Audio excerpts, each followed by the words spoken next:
Welcome to our International Women's Day special episode of Thriving in the Age of Disruption podcast. This year's theme is Embrace Equity.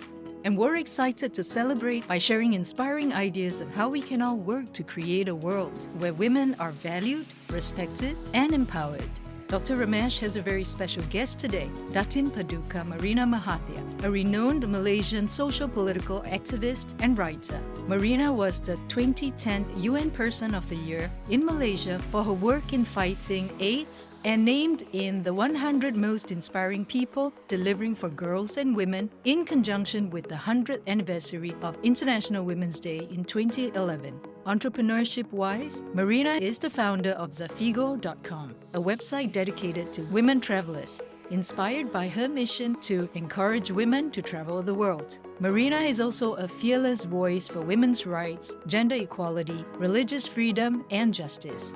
The eldest child of Malaysia's longest-serving Prime Minister, Tun Dr. Mahathir Mohamad, she has worked tirelessly to break down barriers and pave the way for women to rise and thrive. In this episode, Marina shares her journey, struggles, and triumphs as a woman in the public eye in a patriarchal society. She also discusses with Dr. Ramesh the critical issues that women face today and how we can all work together and embrace equity to empower women and to amplify their voices. So sit back, grab a cup of tea, and join Dr. Ramesh for this personal conversation with one of Malaysia's most outspoken and fascinating voices. Welcome to the Thriving in the Age of Disruption podcast series, Datin Paduka Marina Mahathir. It's our privilege to have you here today. I wanted to start off by asking you to introduce yourself. Please let us know what you do for a living, what keeps you occupied, and what you're passionate about. Thanks, Ramesh, for having me on this show. I'm Marina Mahathir. I like to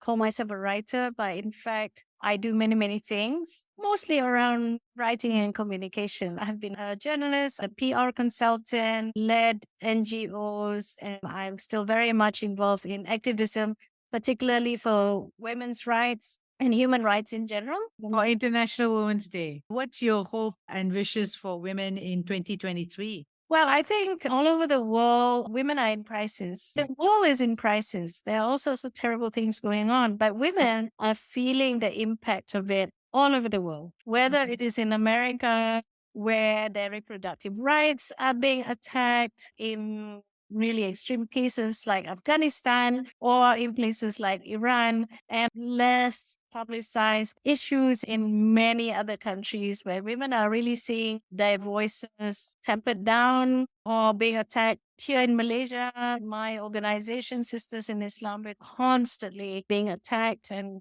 we're seeing rising conservatism here and all over the world, actually. The first target of attack is always women, regardless of which country, which religion. Women are somehow always the first. There's a lot of issues that women are facing. I think the most important thing is that we all have to understand that these are all our issues. It's not just an Afghan women's issue, Iranian or American women's issue. It's all our issues. Sometimes these things are like a virus. They can spread. Some male-dominated governments see, oh, okay, that works in that country. Maybe I'll try it too. And it goes on and on. And so we have to stand in solidarity with one another. I think that's the most important thing. We have to stand in solidarity. We have to stand up for each other, but without imposing our own views on different people. Like Iranian women, for example, are quite capable of solving their own problem. Look at them, the bravery, these women just going out there, and they just need the moral support from the rest of us because things can go back. You look at Sudan, where women came out to protest against the government, and they managed to bring down that government. There's a new government. The new government completely forgot about all those women. That's something that is not paid attention to as much. We really need to stand up for each other. That's really important. That's true. Each of us standing in solidarity, we can do what we need to do at our own levels. So if I'm a boss in an organization, I can look to mentor younger women, or I'm a junior staff, I can look at collaborating with my other colleagues who are women so that we're not fighting for that same attention, but Yeah. rather work together. That's actually the key shift that I am also so aware of, because unlike men who have the old boys network, I think women still don't have that same kind of excitement and affinity towards creating a network or a tribe. It's coming together now more than ever because there are more women out in the workforce, in executive positions. And I went to boarding school here, the female equivalent of an elite boys' school here in Malaysia. The boys are very networked, so much so that every Wednesday they'll wear the same colored school tie. They have regular meetings and all that. But women, because in school, even from young, we are not socialized to know that we will need each other later on. We're all smart and we're all expected to rise high in whatever we do. Ultimately, we are expected to get married, have kids, and all that. And our work life is separate and we won't need each other. Whereas the men, they stay in touch because they may need each other. We are not socialized to do that from young. So when we finally start, it's kind of late for Yes. some people. But I think there's a growing recognition where people try and keep alumni together because that builds bonds for future. Definitely, we can do more to develop our own tribes and our networks and keep connected Yeah. and not be transactional, like only when we need a favor, right, to reach out. Yes, exactly. What I really love doing is writing. I've been writing a column for the Star newspaper for 30 years. And I've had some books published, which are compilations of those columns. Most recently, Penguin Random House published a book of mine, which is a memoir. It's called The Apple and the Tree, which came out in November 2021. Your recent book, The Apple and the Tree, can you share a little bit more about the inspiration behind the book and how writing that book has altered the way you look at life and what people have said about that? The Apple and the Tree is a memoir. The subhead is Life as Dr. Mahathir's daughter. One of the favorite questions people used to ask me is, what is it like to be Dr. M's daughter? So I thought I would answer it once and for all with this book. And I've always wanted to write a book from start to finish because I've been writing a column all this time, and the column is 800 to 1,000 words. It's not always very satisfying. You can't explore a topic thoroughly. I actually went off to study how to write a book. I went to do my master's in biography and creative nonfiction in the UK. About a year after that, actually during the COVID lockdown, Penguin Random House Singapore approached me and asked if I would write a book exactly on this topic. So that's what I did, and it came out in November 21. It's been a year. It's done fairly well. I was doing a lot of readings, book signings, and interviews and everything. I've just been in Dhaka, Bangladesh for the Dhaka Literary Festival, where I talked about the book. And next week, I'm going to Dubai for the Emirates Literary Festival, where again, I'm talking about the book. So it's been a very, very exciting journey. And the book has allowed me to not just flex my writing muscles, but also it's allowed me to meet a whole lot of people that I don't think I would have had the chance to meet. Thank you for sharing that, because you can see the richness of that project. Not only did you explore just a topic, but you explored your relationship, your life, right? And being Dr. Mahathir's daughter, which at some point might have been also very personal. So how did you feel writing about some of these things? Well, it has to be personal because otherwise it's not interesting, I think, to the reader. But of course, I had to navigate a lot of delicate issues. And, it takes a lot of thinking because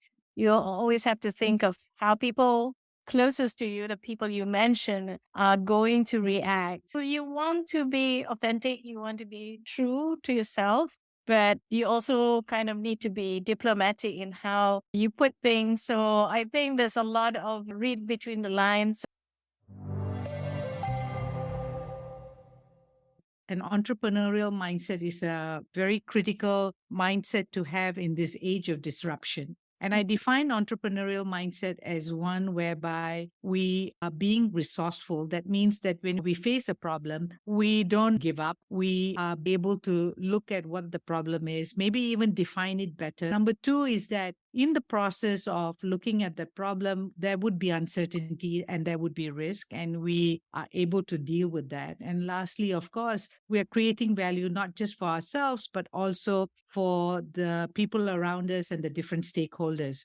So when I look at your journey and how you've moved from being a journalist to a PR consultant to running NGOs to activism to even writing your book, it's obvious that you have demonstrated entrepreneurial mindset. Anyone can take on an entrepreneurial mindset, but not everyone might want to start and run a business. I didn't really think of myself as having much of an entrepreneurial mindset. I just look at a problem and try and solve it somehow. That is what I do, whether I'm in an NGO or I'm doing something else. I guess the main example of me being an entrepreneur and starting a business is that I have this travel website called zapigo.com, which aims to provide information for women who are interested in travel to encourage them to have safe and smooth travel. The background of that was that when I was in my NGO working in HIV/AIDS, I used to have to go to meetings. My question every time that I had to go, whether it is to Pakistan or to Kenya or somewhere, is how do I dress? I couldn't find any information. And I realized that travel is very, very gendered and that women have to think of certain things that men don't really have to worry about. One of them is dress, because in places that are quite conservative, for instance, like Pakistan, you have to think about what you're wearing. And men don't really. I mean, they can wear a shirt and tie and a jacket and then they're fine. Whereas we have to think about whether our heads need to be covered, how much of our arms can be exposed, that sort of thing. And there are also cultural issues. In some places, men won't shake hands with you. Be prepared for that shock. I've known women who've led delegations to certain places and then were told to leave the room by the men because they couldn't accept a woman as being the head of delegation. So I thought there was a need there, and I just could not find any information. Although there are many travel websites for women, but they are very Western and they're about Western women traveling. Whereas for us, Asian women particularly, I think we face very different issues. So I realized there was a need. And I thought it would be great to have a website. Women who travel, they agreed. They said, yeah, they'd like to know. Some of them were in the foreign service, some of them in NGOs, and they were being sent to places like Afghanistan, where people brief them on security, but not on dress and culture and things like that. I finally met a friend who knows how to set up websites, and he said, yeah, we can do it. And that's how we started in 2014. And it's 9 years. It's thriving. I have 8 young women working and they're full of ideas. It's become a go-to site for a lot of people, whether they're in Malaysia or people who are coming to visit Malaysia. We're trying to expand it beyond Malaysia and talk about other countries as well. But yeah, it's really happening and I'm really pleased and proud with it. That's a great example of an idea. And it came from a day-to-day problem that women face. To have launched it as a business and to have sustained it over the years to having it be thriving at this level is extraordinary. And that's how businesses start. It doesn't have to be an innovative big tech idea. For a long time, it was a real struggle. And now we're really seeing the fruits of that work. We've had a number of changes of personnel, changes of the look and feel of it. It's just getting better and better. And I'm in for the long haul. Wonderful. One important thing that has happened, I think, in the last 10 years also, women now have become more interested in traveling alone. They want not just the safety, but also to be appropriate to be able to enjoy whichever country that they go to. So websites like yours will provide incredible information to help people prepare. When I was young, I kind of did a round the world trip on my own, many, many years ago. And I saved up for it. I planned. This was the days before the internet. So everything was done manually, so to speak. And I had been very sick before that. I had dengue and I'd been very ill.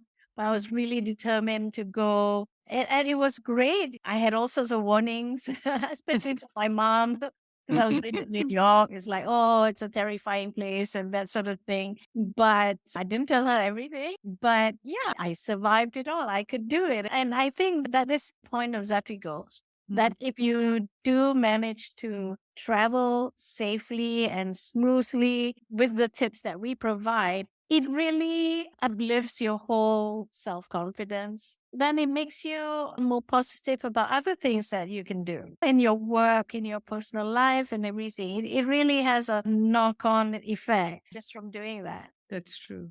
I started to think back about the time when I had the opportunity to be on a container ship for about 3 weeks, which went from Singapore to Australia. And I never thought much about it. I was 19 years old, I think, when I did that trip. But looking back now, I think that did shape how I looked at the world and how I could be with certain situations. When you're a 19-year-old and you have to deal with certain situations, then you're ready for the rest of the world and the rest of the things that are going to come at you. Right. Oh, I didn't think they took passengers. No, they didn't. It was a prize that I won because I had done a diploma in shipping management, and Neptune Orient Lines had given that as their part of the prize, and BA flew us one way, and then we came back on the container ship. So it was an extraordinary opportunity. But I tell you, there were times when I would look out into the wide ocean and all I would see is just the sea, right? It was quite frightening, looking at just water and water and water, endless. The next topic, maybe an extension of entrepreneurship.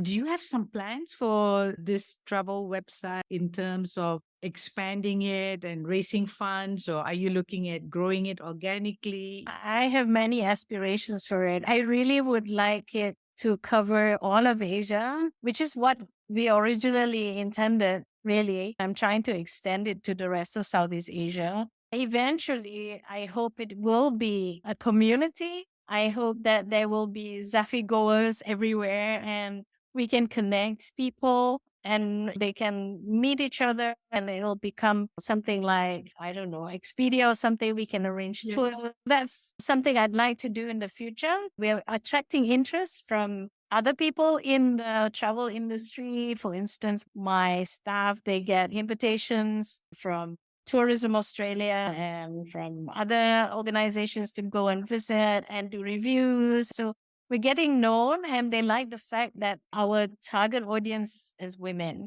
We really are getting a lot more readership, not just in Malaysia, but around the world. I really, really want it to grow bigger. And I'm very happy to have partnerships with other people, anyone who can add value to us or we add value to them. So yeah, everything is possible. I love that. So if anyone is listening to this conversation and you want to contribute or you're looking to collaborate, reach out to www.safigo.com. Yes, absolutely. Having a crisis-ready mindset is also an important attribute to have in today's world of disruption. I define crisis as any kind of setback that you have to deal with in life. And usually during this setback, you have a turning point. If you take action, either you're going to face death or you're going to move forward. And some of us can freeze and we don't do anything about it. And the decision almost gets made by the circumstance itself. In your own life, how have you dealt with crisis? It's been a learning curve for me to learn how to deal with crisis. I think in the old days when I was much younger, I tended to sit on things and then, like you said, it gets decided for me, which is not always the way I wanted it. So I think over time, I've learned to take charge more, like realize that I can do something to get through the crisis, that evading it is not the answer. You know, you have to go through it. And that's the only way you can get the outcome that you really want. And also, it's part of growth, really. I've had some big and small ones, both personal and at work, but I think I've gotten better at it. I'm no longer fearful. If a crisis comes, then okay, I'll just face it. I used to just react when something happens. And nowadays I'm much calmer. I think meditation helps. More able to see things as they are and see what I can control, what I can do, and then take it from there. I mean, the whole world has been in crisis. I feel like the pandemic has really allowed us to reorder our priorities and see what's really important in life, whether it's personal or in our work and in our more public life, like I have. That's how you build resilience, really, by looking at what's really important in your life. I mean, one of the things I realized during the pandemic is that I don't need a lot of stuff in my life. Having more stuff means having more things to take care of. And that's a burden, actually. That's an ongoing strain. You just sort of discard all the unimportant things and then you have less. I felt so liberated. And similarly, work has changed in my Zafigo office. We're flexible, I guess, with the way we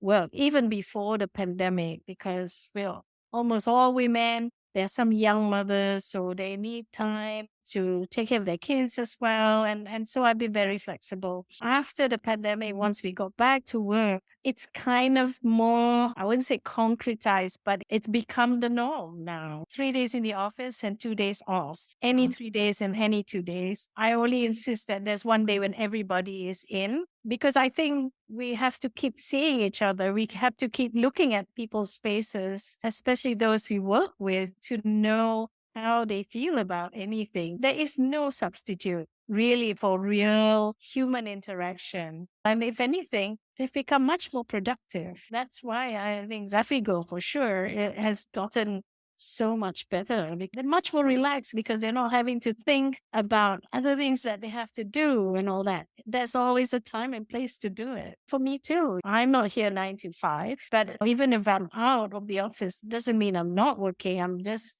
doing it in a different setting, maybe, or taking care of other things that I really need to do. I'm really happy with things the way they are now. A lot of people have talked about how they have shifted their work styles as a result of COVID. I mean, for ourselves, especially since I run a consulting firm. And in the past, I've never dared to say that we will do our engagement by Zoom. But when we were forced to, for 2 years, not to be able to travel and have to deliver our work day in, day out through Zoom or virtually, then it became like, okay, we can actually produce a result without having to meet people. But then you still had to, like you said, look for those little ways in which to connect with people, because human beings, you need to create the relationship and you need to connect with them. And so whether it was someone there in Vietnam when we were doing the work who represented us, or we did something that they saw was also akin to what we would have done if we were there face to face. So we need to make those adjustments.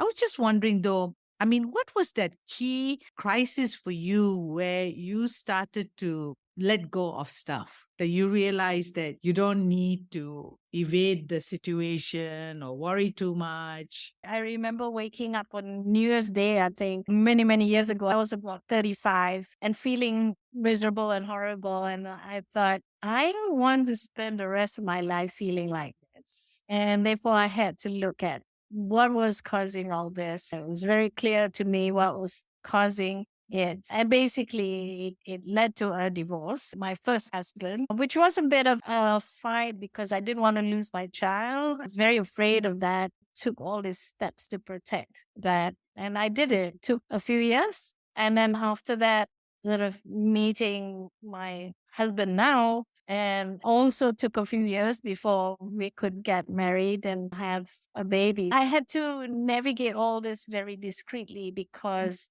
my father is a public figure and I'm sort of semi-public as well. You know, those are added pressures. They're all the hazards of being a public figure, all the hazards of Malaysian politics. Those were probably pivotal moments, and there have been other smaller ones. And I'm still learning to this day how to handle people. I'm very private and I expect other people to be private. Particularly, I don't think I'm always great with people.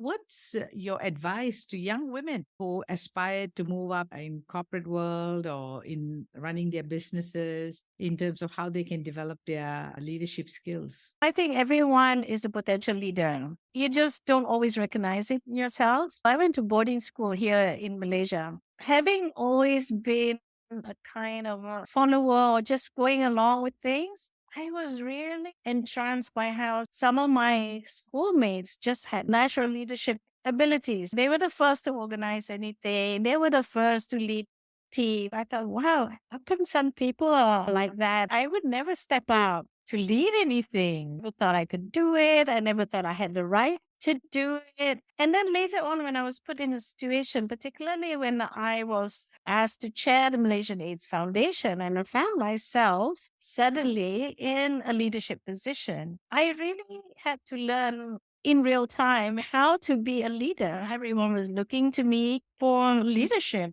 And I had to kind of learn on the job. I don't think I made many major mistakes, but I realized that it's a real balance, at least for women, between leading and allowing the space for the people who are looking up to you to also voice their views. Those 12 years that I was at the Malaysian AIDS Council, I can vouch that the me at the beginning and the me at the end was not the same at all. I grew up so much. I mean, I was thrown into the deep end completely, and I had to learn on the job. A lot of it was by listening and learning and being open to what other people say. I realized that I always had to come with something to the table, but had to be prepared for it to be shut down or amended or whatever. That's the way it is. A lot of young women, I think, can learn that lesson, but the environment has to be conducive.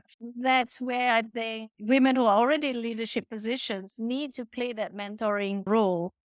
Because if a lot of young women are put in situations where they're mostly men and they don't see anyone else like them in that role, they're going to find it hard going and they're going to find it maybe even oppressive. The space for them to contribute is not going to be there unless they get really, really aggressive, and then they're going to face a pushback.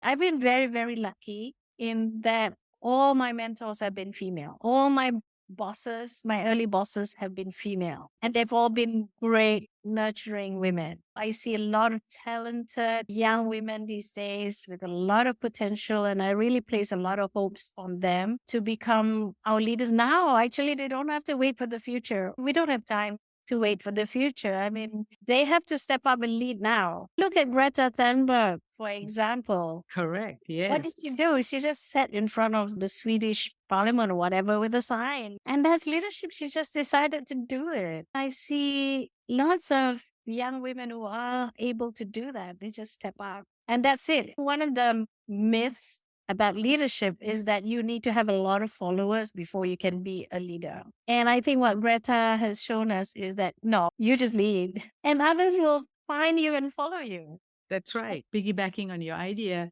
it's more of leading yourself, right? Yes. And that's the key point about leading, that you learn to lead yourself, because often where we fail in our leadership is that we think it's about others following us, but Yeah. we forget that we come to the table ready with something.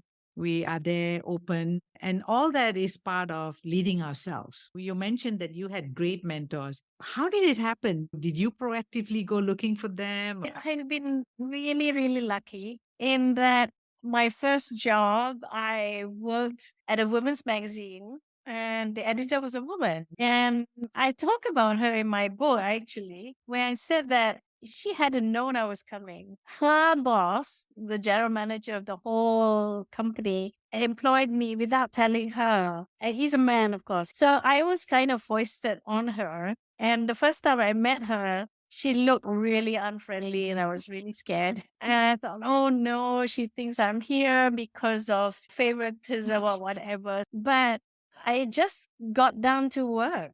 To me, all I wanted to do is write, and to work, to be working for a magazine was, to me, it was like, wow. And eventually she saw that I was a real worker, a real writer. Then she began to appreciate that I had plenty to contribute. And she was really, really a very nurturing editor. She really pushed me out, and I just learned. I think now women who are in top positions, they're more aware of their role in bringing up other women. We need more going up the ladder. So many women before look down and find nobody else there to take their place. That's right. Where are you in your spiritual journey? And it's a difficult question. Well, spiritual life is very much related to everything else that's going on. And it's whether you are happy with things or not. If things are not going right in my environment, then I think my spirituality drops. That's such a simple way to gauge that. In a way, nurturing your spirituality needs time and space. When you're busy running around trying to solve this or that issue, then that kind of takes a back seat. Because the work I do in my current activism, which is about human rights, and particularly Muslim women's rights, I have to think about the spiritual dimension to it all. Our work at Sisters is really about how laws and policies are influenced by religion. So we have to kind of question, like, what religion, whose religion? And if these laws and policies are unjust, there's something wrong here, because all religions are brought to us to make our lives better. Yeah. Or worse, when you start reflecting on why is there dissonance, you start separating the true faith and beliefs with human-made laws and policies and things. And then you start seeing what you really believe in. And if you believe in justice, in equality, and all that, then you have to turn back to the original source and realize that all the trouble you're seeing is actually human made. The answer to that is to go back to the origins. We all meant to do good, and the rules are simple, actually. Be good to other people, practice charity, that sort of thing. I'm going to Dubai next week for the Emirates Literary Festival, and they've put me on a panel with two very learned men. Reza Aslan, who's an Islamic scholar, has written several books. He's an Iranian American. The other was someone I didn't know at all. So I was a bit afraid. I was quite inhibited by the idea of this panel, and decided to read up what he's written. And it's a very simple book. This man has written, he's from the UAE. He's actually the current Emirati ambassador to France, I think. He's got this mind that is so open and progressive. And basically, he's written a book to his son, trying to give the son advice on how to navigate this world, all its many challenges, and be a good Muslim. And his definition of a good Muslim isn't just about praying 5 times a day and fasting and giving alms. It's more than that. It's about being just to other people. It's about looking after people who have less than you. It's just wonderful. It all boils down for you about being connected to yourself, to your higher self, to the universe, to everything, right? Because then you're part of that system and you're whole. Yeah. And when there is a breakdown and there's disconnection, then you see the stresses and the injustice, right? Exactly. So do you think it's possible for us to live a simple life in today's world? I think it depends on what you mean by simple. And what is simple for you? I think simple for me is to just be able to wake up in the morning with a clear conscience and to carry on and do my work, be nice to people and have people be nice to me. I think that would be a simple life for me. But I don't think I'm simple in the sense that I have my stuff. I have my phone that is attached to my hand. I have all these different things going on. But to be able to navigate life and feel at peace, to me, that would be a simple life. It's not complicated. at all. So that's interesting because I think you made the distinction between that piece that you have control over, which is from your own perspective or your relationship to simplicity. And that's really about having no baggage. What you called it as a clear conscience. Have no baggage, or you have let go. So you're not burdened by whatever that happened yesterday and you start afresh. Exactly. Being able to get up every day and feel like, okay, I can handle this. No big issues. That to me would be when I can say my life is simple. That's right. And then, of course, there's the other piece, which is that you've got roles to play and responsibility. And often the simplicity there is not within your control because there are things that you have to do and it's what you have to do. And that's it. For women, we are wives, we are mothers, daughters, we are sisters. Yeah. And sometimes more than that to lots of other people. Yes. And juggling those roles can be exhausting, right? So I just feel blessed that not all those people need me at the same time. So if you had to use a couple of words to describe the state of thriving, what would you use for yourself? When are you thriving? When are you flourishing as a human being? I think personally, I'm flourishing when I'm writing. There's nothing I would love more than to be able to just sit and write every day. It's a need to put something down on paper. Sometimes it's a physical act of writing. And when I have the time to do that, and that's when I think I'm happiest and I almost feel whole like that. I'm thriving when I do that. A few years ago, I took up journaling. And although it's not going to lead to a book or anything, the fact that I do it every day gives me this sense of satisfaction because I do it at the end of the day. It's a nice roundup to my day. What has happened in the day, it just calms me down too. It's quite meditative. And that, I think, makes me able to go on to the next day. Yeah. So I feel like it helps me thrive in that way. Wow. Marina, I want to thank you for an exciting conversation that I've had with you. Definitely there's been food for thought, and I'm going to go back and reflect on some of the things that we discussed. I hope you've enjoyed the time together as well. I have. Thank you very much. It's one of the more substantive conversations I've had in an interview. So thank you. This was very enjoyable. Thank you for joining Dr. Ramesh and Marina today. We hope you've enjoyed listening to Marina's personal journey on overcoming struggles and finding growth. We'd love for you to share this podcast with your family, friends, and colleagues. Let's all come together to embrace equity and build a more inclusive society where every woman has the opportunity to thrive. If you're interested to learn more about the entrepreneurial mindset, check out Dr. Ramesh's book, The Big Jump into Entrepreneurship 2.0. Simply click on the Amazon link provided in the podcast description. In addition, make sure you follow Dr. Ramesh on LinkedIn so that you'll get the latest insights from her and our amazing podcast guests. Thank you once again for joining us today. Happy International Women's Day.